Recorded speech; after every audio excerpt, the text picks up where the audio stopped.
Napakabango. Panggabi ka ba sa trabaho mo kay Francis? Paggabi.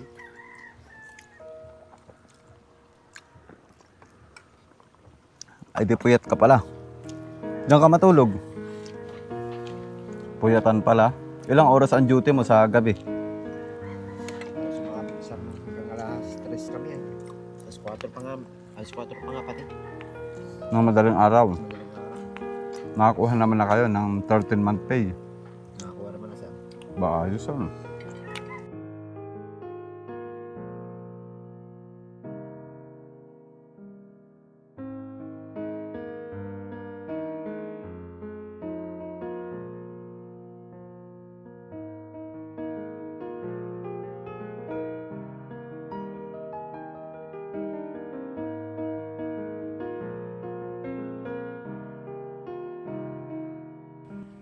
Yon, tingnan niyo mga kalayas, napakaganda po ng panahon dito sa bukid. Oh. Ako po ay nagsasaing na para may makain na po mamayang pantanghalian. Yan. Kapag po ako nagsasaing dito sa bukid, ang ginagawa ko po, nilalagyan ko po lagi ng pandan leaves para mabango po.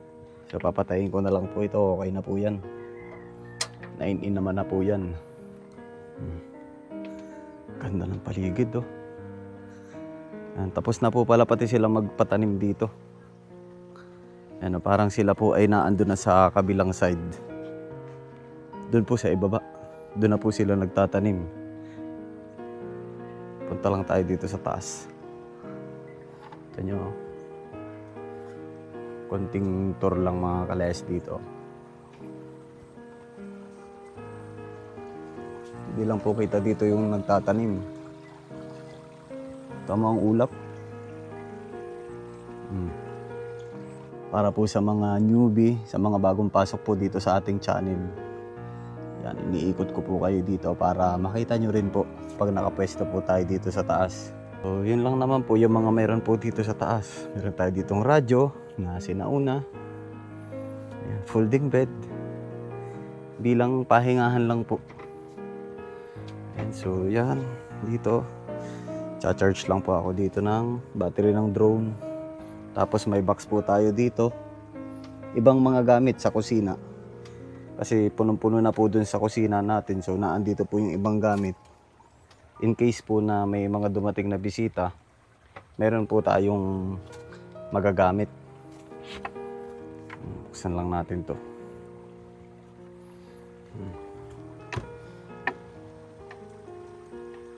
So yun. Ay, so ang gusto ko po kasi dito, lampasan talaga. Tapos nakaka-relax po, mahangin.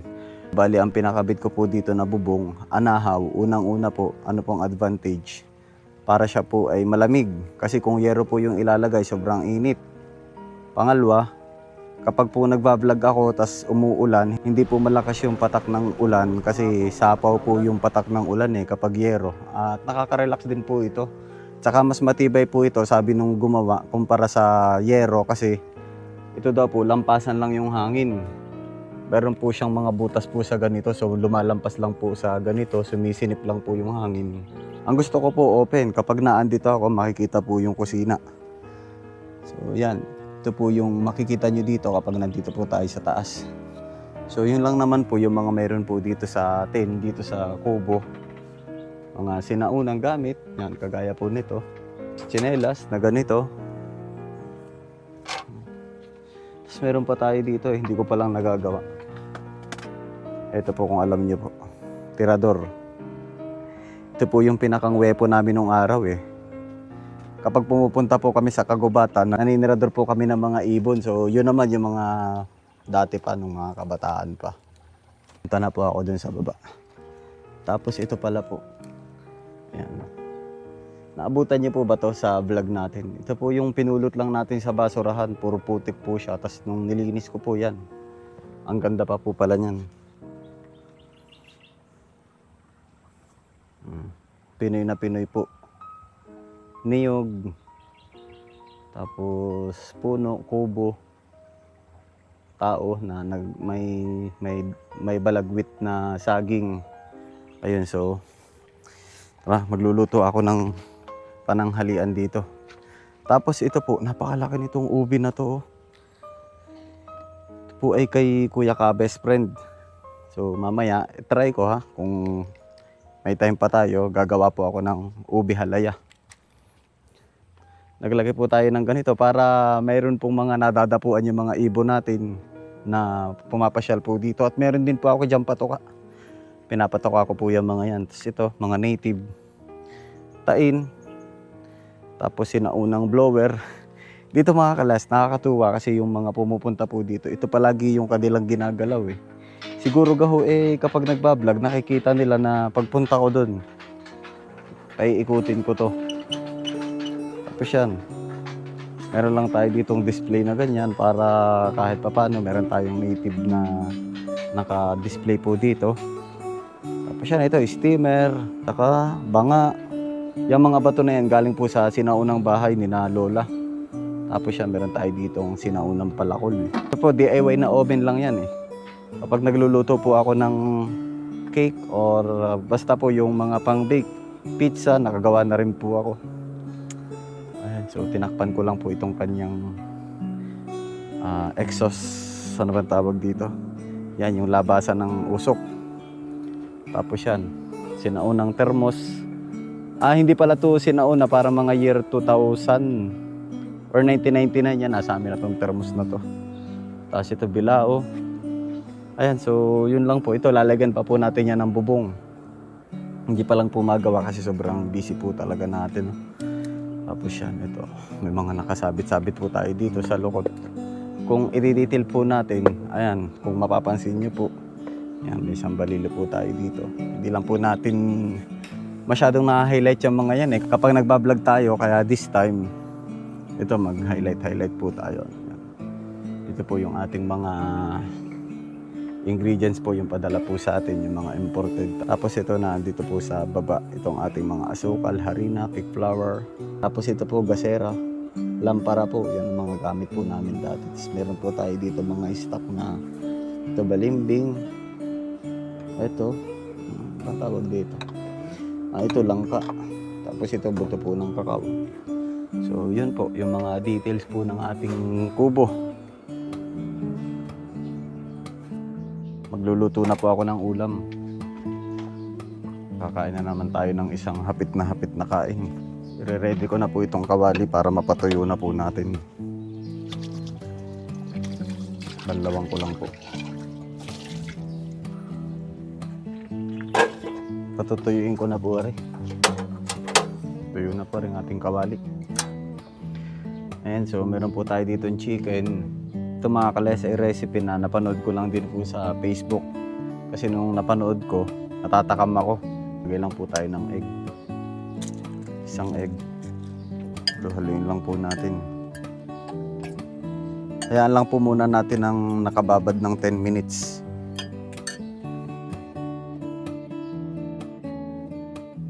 Ito na, after 10 minutes, maglagay na po tayo ng harina.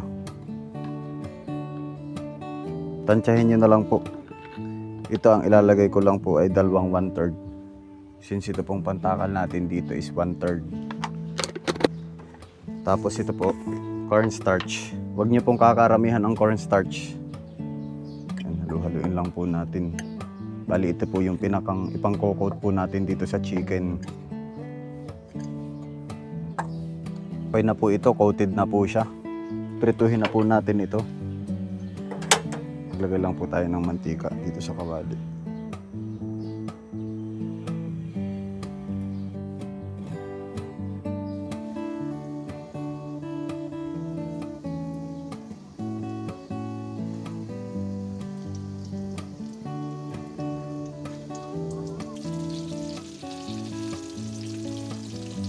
Basta bahagyang apoy lang po para ma-make sure po na lutong-luto po yung loob ng ating chicken.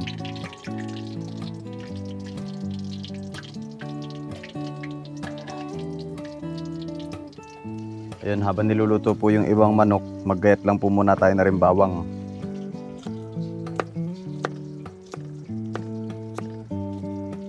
Sarap ay maraming bawang. Papusili. Nagasan ko lang po. Tama ng isa, baka pala mapa sobrang anghang. Tapos ito po, lalagyan ko rin po ng kinchay. Marami po kasing kinchay si kuya. So ito na lang pong kinchay. Ilang piraso lang naman po, pampabango. Tayo po ay kanya-kanyang paraan ng pagluluto, mga kalaya. So kung mayroon po kayo mga version ng mga ganitong recipe, so i-comment nyo lang po dyan sa baba para magawa din po natin. Para malasahan ko rin at matikman po yung mga niluluto nyo po. Yung maraming salamat po.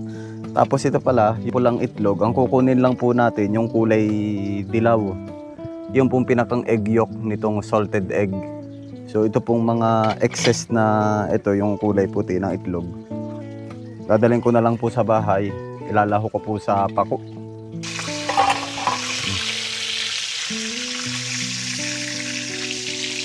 Pwede na to. Balikin ko lang po.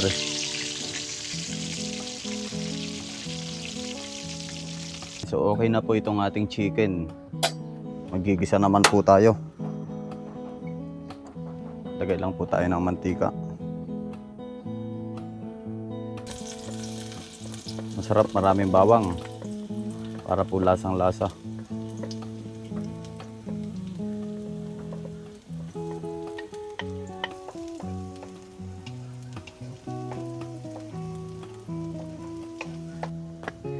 Lagay po tayo ng paminta.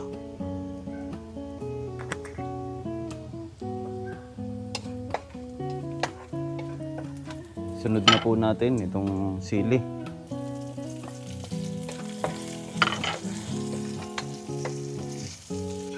Wala po tayong butter kaya star margarine na lang po yung ating ipangpapalit.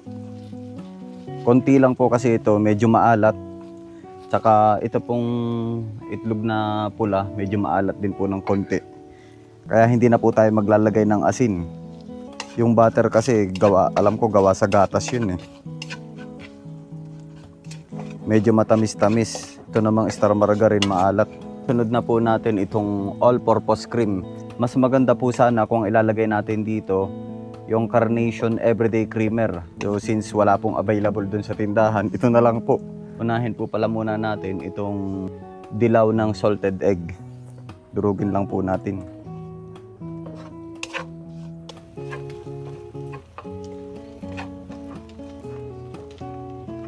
Bango. Lagay na po natin. Ito.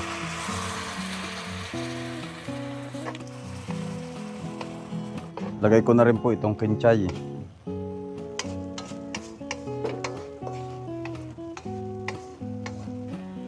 Pwede na po nating ilagay itong ating chicken. Hahaluin lang po natin yan.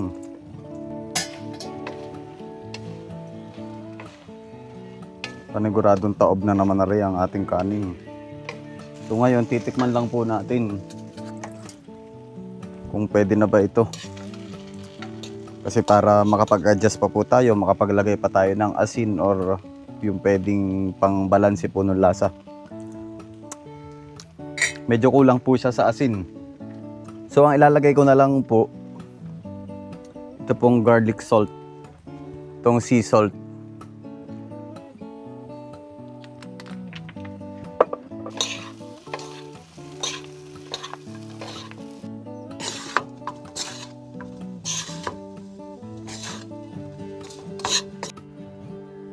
Yan, may bisita po tayo ngayon. Pumasyal po dito si Kuya Francis.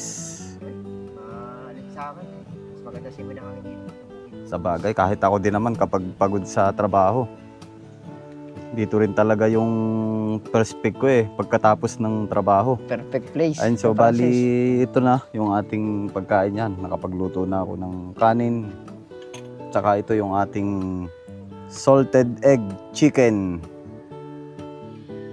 Yan, Wow! kakain na po tayo. Ano ka Bali, ang Francis? ginamit ko dito, yung pinakang egg yolk lang nung salted egg. So meron dito, panlalagay ko sana to sa pako. Pwede. Pero kung gusto niyo kainin, okay lang naman. Mag-pray muna tayo. Bless us, O Lord, for this thy gift, which we are about to receive from thy bounty through Christ our Lord. Amen. Kakain na tayo. Tama-tama, Kuya Francis. Sa iyo. Tanggalin na natin tong dahon na to. Lagay na muna natin dito. Yun na, kuya, yung iyong plato. Magkakamay na. Ako namin nakapaghugas na. Ikaw ba, Kuya Francis? Magkakamay ka ba o kutsara na? Ay, sige. Lalagyan ko na. Sabihin mo pag okay na ari, oh. Maghugas pa kang kamay. Kayo na ang kumuha, oh. Manok. Ito, pwede kayong mamapak na rin kung gusto nyo. Yan ang binanatan na. Yung itlog na pula. Oo, Francis. Kuya Francis, oh. Sa bagay, mainit na sa bayan, ano? Malinsangan. Malinsangan. Nagamit ko na kay Ison yung kinchay, ah. Kaya niya, isahog mo dito. Dami pa doon. Panalo ano. Kunti lang naman, nilagay ko. Pag naparami, mahanglay din yun. Amoy na amoy. Panggabi ka ba sa trabaho mo kay Francis? Panggabi.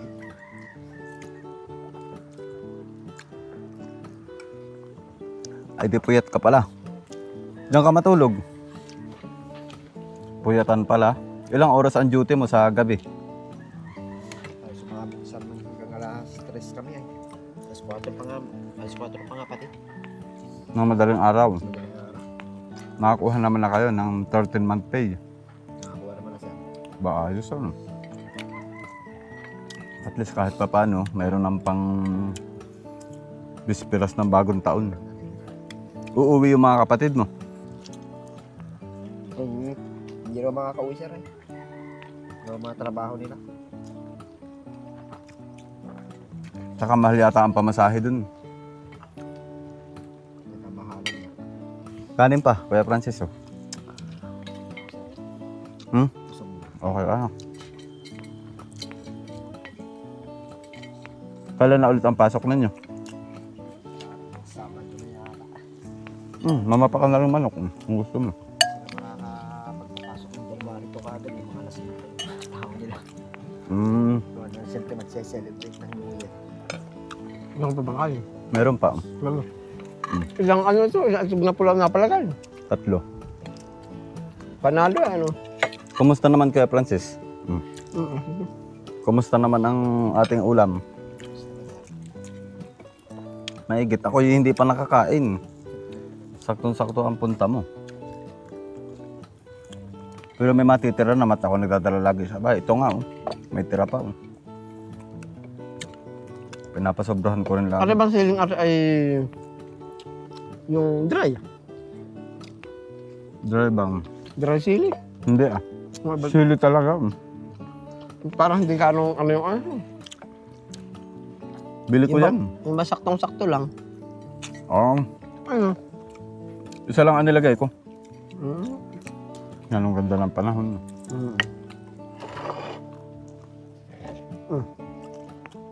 Kuya Francis, tubig mo. Lagay mo dito.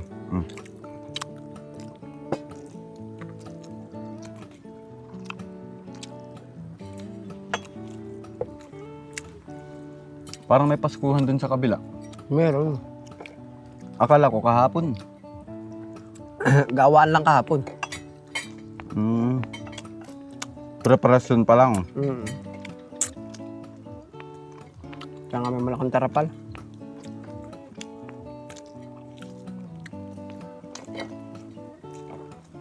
Lasang-lasa yung igyok. Yung parang magaspang.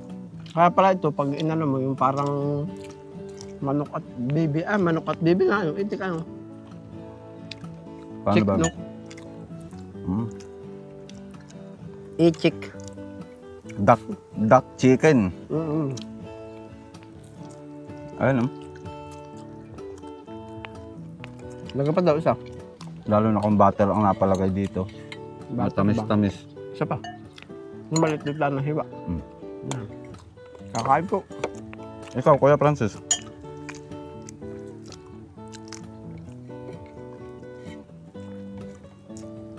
Kung pala naparami to, baka maumay. Baka. Yung naparami yung itlog na pula, yung gitna.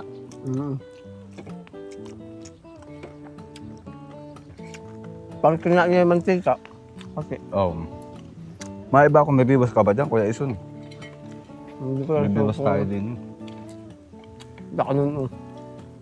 Kita mo yun, nasa may barak, kung may Kita ko. buhay, oh. Mm. Hindi ko lang sure kung may mga talim pa. Nabali-baliktad, ayan.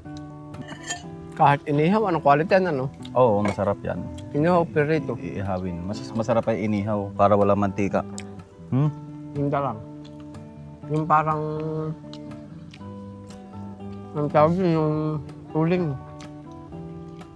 Yung parang sunog, di masama, hindi naman. Meron ako dyan, yung nilalagay na mat, yung kulay itim. Hindi nasusunog. Para sa pang grills talaga, pang ihaw. Para pang init lang talaga. Oo. Na-absorb niya yung mga alipato. Mm. Hindi na direct dun sa pinakang iniihaw. Kung karniban man yan ng baka o baboy. Alipato. Alipawan. Busog na po. Salamat po. Ayun yung dumaan kanina ah. Oo nga. Siguro tinitingnan nila yung Tower na naman, yung yung linya. tower, oo. Ayun o, tigkabila sila eh. Laka nito, ano? Hindi pala yung army Quezon, ang sa army malaki. Saka yun open. Ba't maliit? Maliit na Rizare. Siguro yan ang boss. Siyempre nakahiwalay yun. Ay, ano yun? Ba't yung isa ay... open ba yung ibang ganyan? Paano? Oo, pag mga army. Naman.